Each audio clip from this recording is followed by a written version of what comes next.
उद्धवजी, देशात भाजपनं 45 पेक्षा अधिक जागा जिंकल्यास राजकारण सोडाल हा मर्दाचा शब्द द्या आणि संपूर्ण मविआनं एकट्या महाराष्ट्र राज्यात 18हून अधिक जागा जिंकल्यास आशिष शेलार राजकारण सोडेल असे खुले आव्हान भाजपचे मुंबई अध्यक्ष आशिष शेलार यांनी उद्धव ठाकरे यांना दिले। ते मुंबईत पत्रकारांशी बोलत होते। हे रेकॉर्डिंग करायचे वाक्य, उद्धव ठाकरेजी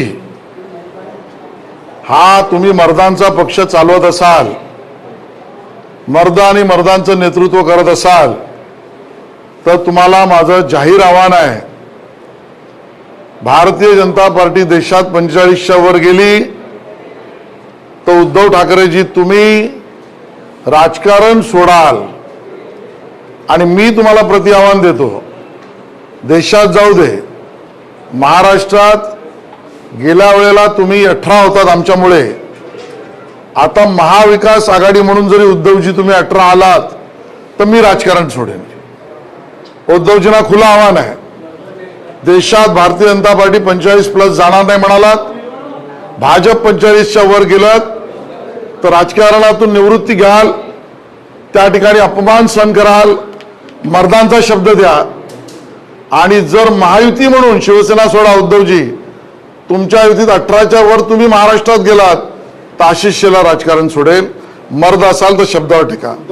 शिवसेना उबाठा गटाला मिळालेल्या मशाल या चिन्हाची आशिष शेलार यांनी चांगलीच खिल्ली उडवली। लोकांना आता या गरमीमध्ये आईस्क्रीमचा कोण पाहिजे, मशाल नको आहे। मशाल, तिची आग आणि धग याला लोक आता कंटाळतील आणि फेटाळतील असा टोला शेलार यांनी हाणलाय। हिंदुत्वाला तिलांजली दिल्याचं उद्धव यांनी कृतीतून स्पष्ट केलं। त्यामुळे मुंबईकर आणि हिंदुत्ववादी यांना उद्धव ठाकरेकडून कोणत्याही अपेक्षा नाहीत असं शेलार यांनी सांगितलं। उद्धव ठाकरे हे असंबद्ध बरळत असतात, सध्या ते बेताल वक्तव्यांचे सरताज झाले आहेत।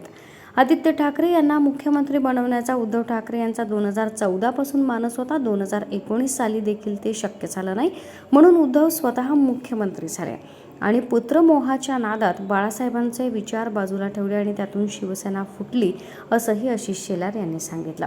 सत्तेत समान हिश्श्याचे आश्वासन भाजपच्या श्रेष्ठींनी दिल्याचं उद्धव ठाकरे म्हणाले होते। त्याला उत्तर देताना आशिष शेलार म्हणाले, उद्धवजी असत्य बोलले आहेत। 2.5 वर्ष मुख्यमंत्री पदाचा कोणताही पुरावा त्यांच्याकडे नाही।